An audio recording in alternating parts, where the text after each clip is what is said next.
de Federico. Es radio. Tercera hora de la mañana de Federico en Es Radio. Son las 8:02 de la mañana, las 7:02 en las Islas Canarias. Hasta ahora saludamos a todos aquellos que se incorporan a nuestra sintonía en este viernes 4 de octubre. En unos instantes, en unos minutitos, a partir de las 8:30 aproximadamente, comienza nuestra tertulia. Hoy nos van a acompañar Francisco Rosell, Pepe García Domínguez y Luis del Pino. Y a partir de las 9:15 de la mañana, 9:20 aproximadamente, apúntenlo, no se olviden, vamos a recibir aquí en el estudio a uno de esos políticos que a mí me encantan, una de esas personas que están en la sombra, que no son excesivamente conocidos para todos ustedes, para los ciudadanos, porque no están en ese primer plano, pero que sin embargo están en la toma de decisiones importantes. Él es José María Espejo Saavedra, fue durante un tiempo vicepresidente segundo del Parlamento de Cataluña hasta que este se disolvió y es diputado en la actualidad de Ciudadanos. Así que vamos a tener oportunidad de charlar con él a partir de las 9:15 de la mañana en una jornada en la que, de nuevo vamos a poder disfrutar de unas temperaturas agradables, aunque eso sí, les adelanto y les advierto que las mínimas ya han bajado, así que yo esta noche de momento me voy a poner ya la manta, porque he pasado frío, mucho frío, se lo confieso, así que esta noche no me va a pillar. Ahora, eso sí, las temperaturas a medida que van pasando las horas pues son muy agradables, porque ahora mismo en el centro peninsular tenemos 15 grados y hoy en el centro de Madrid vamos camino de los 28, casi los 30 grados, en Córdoba 32, muy bien para recibir a los peperos que van a ir este fin de semana a esa convención económica que celebra el Partido Popular, y la mínima en Salamanca y en Soria con 6 grados. Únicamente tienen que tener en cuenta que las lluvias van a seguir en Galicia, en el Cantábrico y en los Pirineos.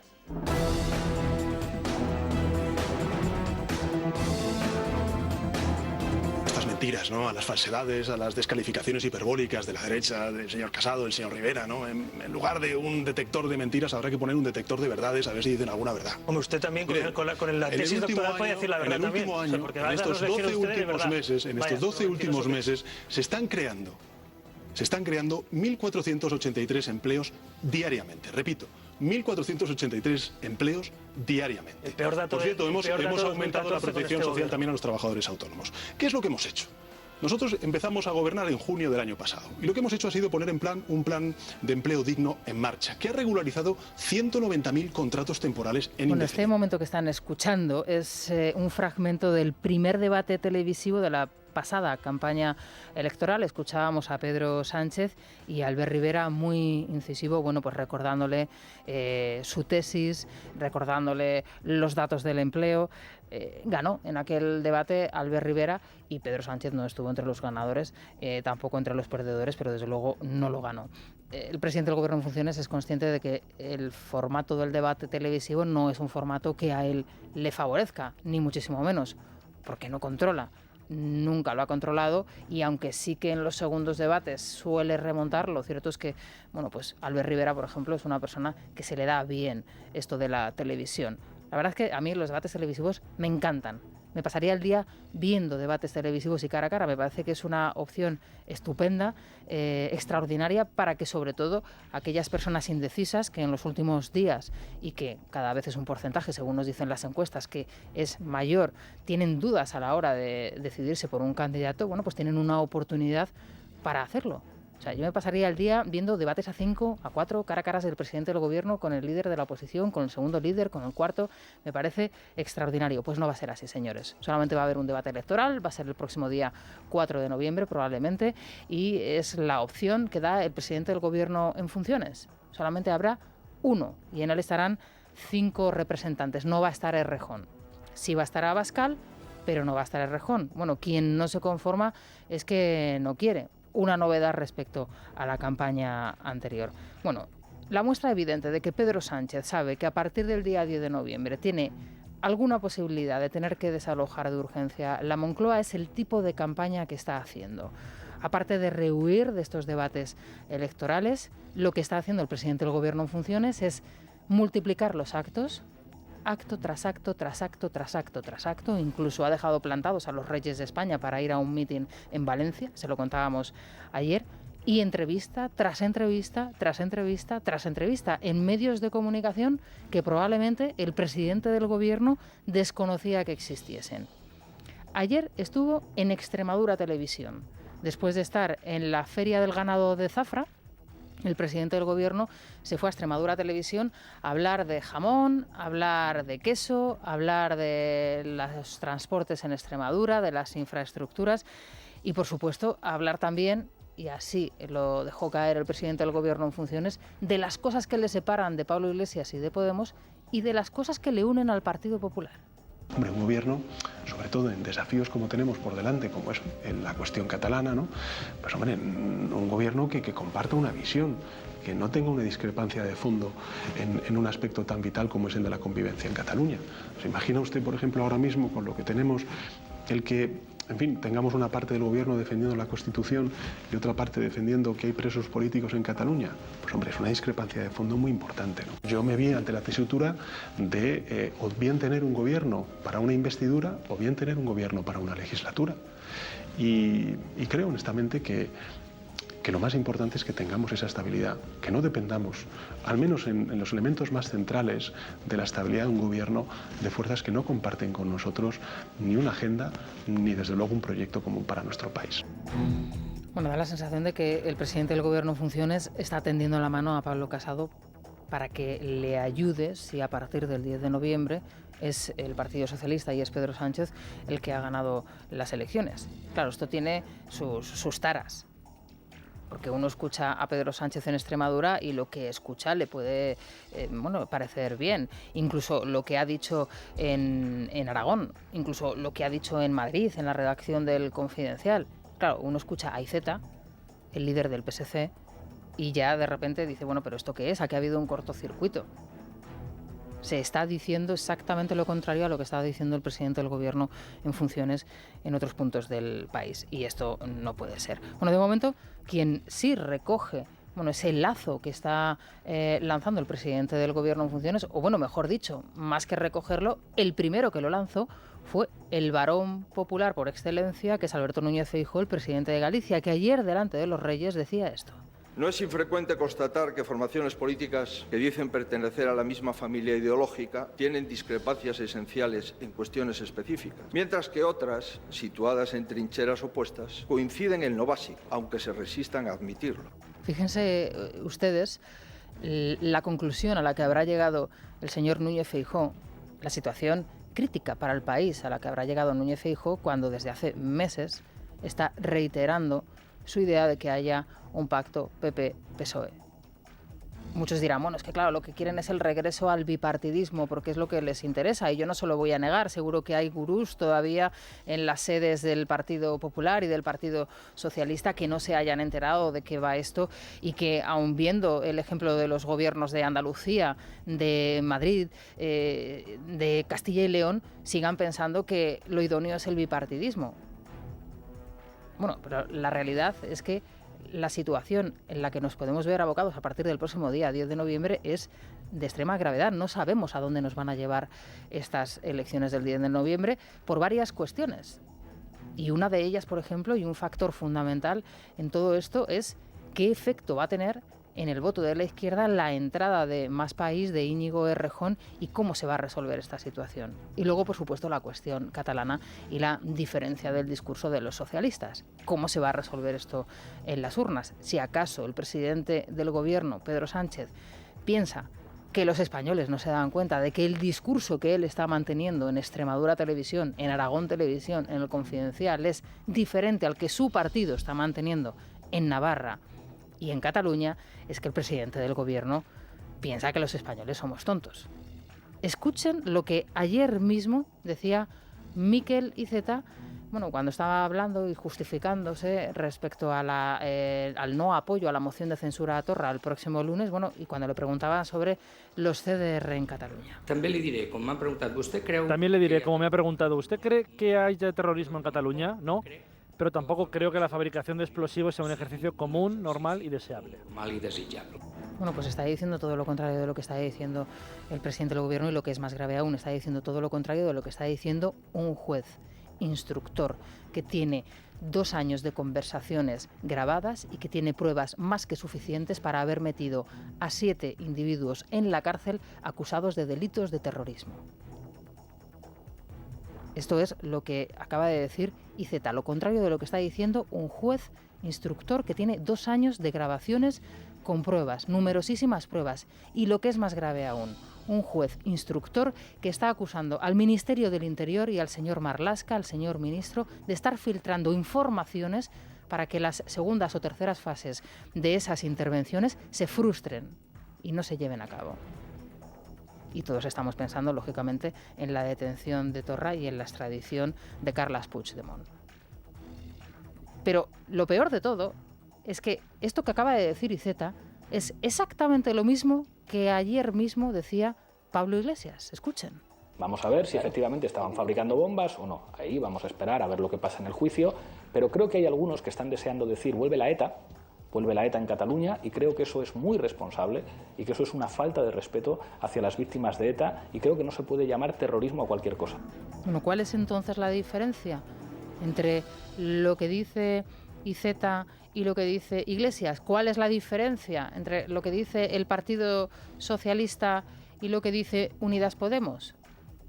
¿Por qué se dice una cosa en Extremadura y se dice otra diferente en Cataluña? No, el señor presidente del Gobierno se tiene que poner serio con esta cuestión y no tratar a los españoles como si fuésemos imbéciles. Hay diferencias de discurso en el Partido Socialista dependiendo del sitio donde se escuchen y las personas que lo dicen, y eso es evidente y se lo acabamos de demostrar, y no hay tanta falta de sintonía entre el discurso del Partido Socialista y Unidas Podemos dependiendo de qué se pregunte o de qué se esté hablando.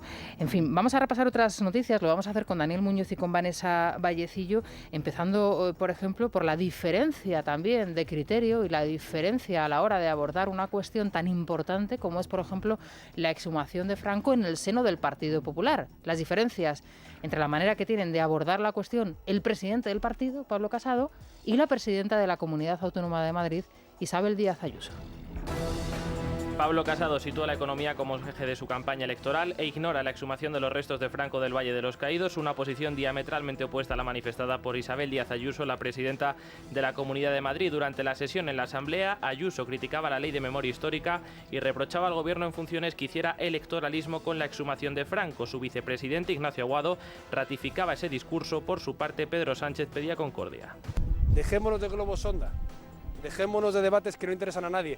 Vamos a la economía real, a la España real, para lo que nos pagan a los políticos, que es mejorar la vida de las personas. El presidente del Gobierno, lejos de promover la unidad de los españoles o de resolver sus problemas, nos divide. ¿Y qué será lo siguiente? La Cruz del Valle, todo el Valle, las parroquias del barrio, arderán como en el 36... Le decimos al Partido Popular y a Ciudadanos que la dignidad, que la memoria, que la justicia y la reparación no debilitan a la democracia, sino que engrandecen a la democracia española. Pedro Sánchez pretende exhibir la exhumación de Franco como un reclamo durante la campaña electoral, aunque las últimas novedades no garantizan que pueda hacerlo. La familia ha pedido al Supremo una aclaración de la sentencia para conocer si el prior debe permitir o no la exhumación. Según indican a La Razón fuentes del Supremo, esta petición de aclaración no paraliza los planes del Ejecutivo. Sin embargo, todo parece indicar que el Gobierno no dará a conocer hoy la fecha de esa exhumación en la rueda de prensa posterior al Consejo de Ministros. Por supuesto, vamos a estar muy pendientes de lo que se diga en ella y aquí se lo vamos a contar. Y si hay alguna novedad, pues ahí estará probablemente Ketty Garat con la última hora desde el Consejo de Ministros. Bueno, está la cuestión de la exhumación de Franco, en la que Pablo Casado no quiere entrar, en la que entra de lleno Isabel Díaz Ayuso, pero para criticar una obviedad, que es un elemento que ha sido utilizado de manera torticera, de manera electoralista y además para dividir a los españoles por parte del Partido Socialista, como está utilizando, dicho sea de paso, el dinero que adeuda a las comunidades autónomas. Ese dinero que hace tan solo 15 días la ministra Montero decía que no se podía devolver. Escúchenla. Los informes jurídicos pueden ser verbales o escritos. Se le pidió que lo pusiera por escrito ante la solicitud de algunos medios de comunicación respecto al criterio que tenía la abogacía del Estado, y ahí no hay ninguna otra cuestión. Cualquier partido que haya sido un partido de gobierno sabe que las cuestiones son así, por tanto hay poco más que abundar.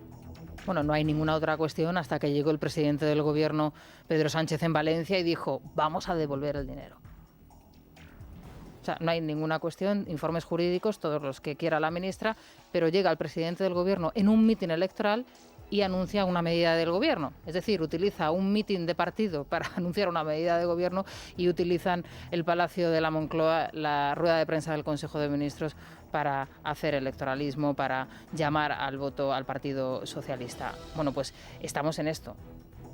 Estamos en una campaña electoral. Lógicamente, esta incoherencia ya directamente lo que ha hecho es irritar más aún, si ya les faltaba un poquito más para ya llegar al límite, a los presidentes autonómicos. Le reprochan a Pedro Sánchez que utilice de manera partidista las instituciones, critican tanto el lugar elegido para anunciar el desbloqueo, un mitin en Valencia, como el hecho de que ignore el informe de la Abogacía del Estado en el que viene escudándose desde hace meses para no ejecutar esas entregas a cuenta y la liquidación del IVA. En total, la cifra deudada asciende a 7.000 millones de euros. Fernando López Miras es el presidente de Murcia y Juan Marín, el vicepresidente de la Junta de Andalucía. Activo ya, no porque lo necesitamos, que lo necesitamos, sino porque es un dinero que ya han pagado con sus impuestos los murcianos. Una tomadura de pelo con mayúsculas a todos los españoles y un aprovechamiento electoral.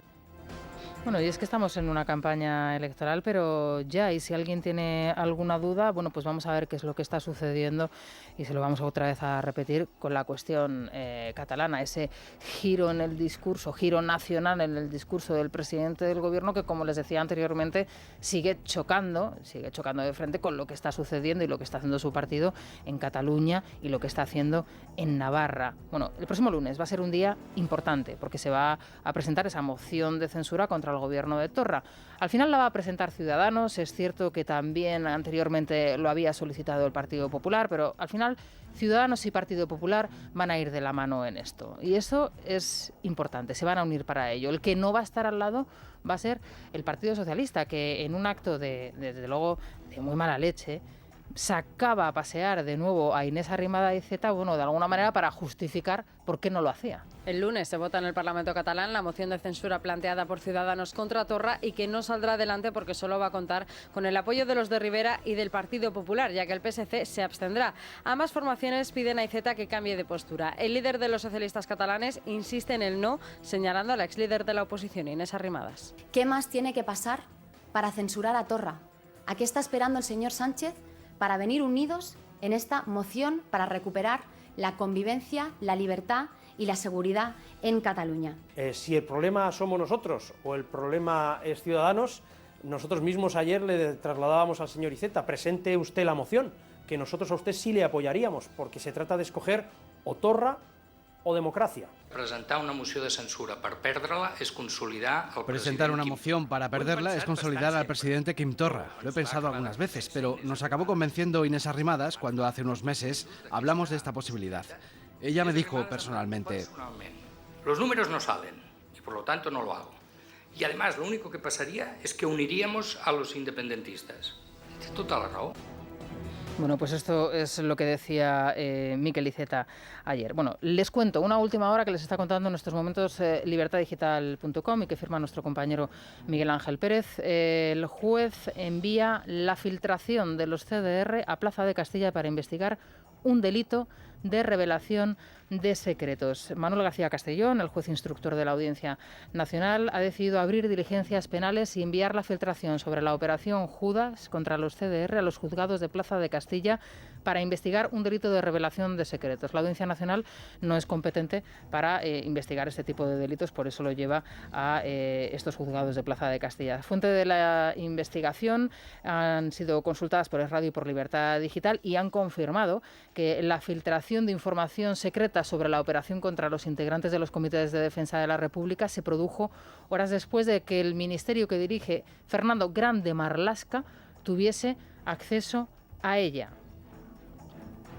Atención, que esto es importante. Justo después de que fuese informado el Ministerio del Interior fue cuando se produjo la filtración. Anteriormente, solo el magistrado García Castellón y el teniente fiscal de la Audiencia Nacional, Miguel Ángel Carballo, conocían el contenido de los documentos.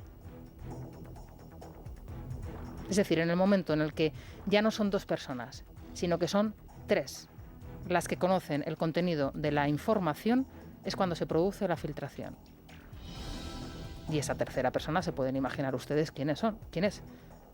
el ministro del Interior, Fernando Grande Marlaska, a tenor de lo que cuenta la información que ahora mismo está publicando libertaddigital.com. Bueno, según nos cuenta Miguel Ángel Pérez, es muy complicado que tras eventuales diligencias que se inicien en los juzgados de Plaza de Castilla se consiga localizar al topo, obviamente, de Interior. Claro, esto da risa, lo del topo, porque claro, al topo pues prácticamente yo creo que todo el mundo identifica, y que se pruebe esta revelación de secretos. Bueno, desgraciadamente sobre esta cuestión ya tenemos experiencia en nuestro país, pero atención, García Castellón envía a los juzgados de Plaza de Castilla la filtración de los CDR para investigar ese delito de revelación de secretos. Una última hora que les está contando libertaddigital.com. Ayer, precisamente, pasó por los micrófonos de Es la tarde de Dieter Edmundo Val y hablaba sobre esa querella que ha presentado el Grupo Ciudadanos, que va a presentar el Grupo Ciudadanos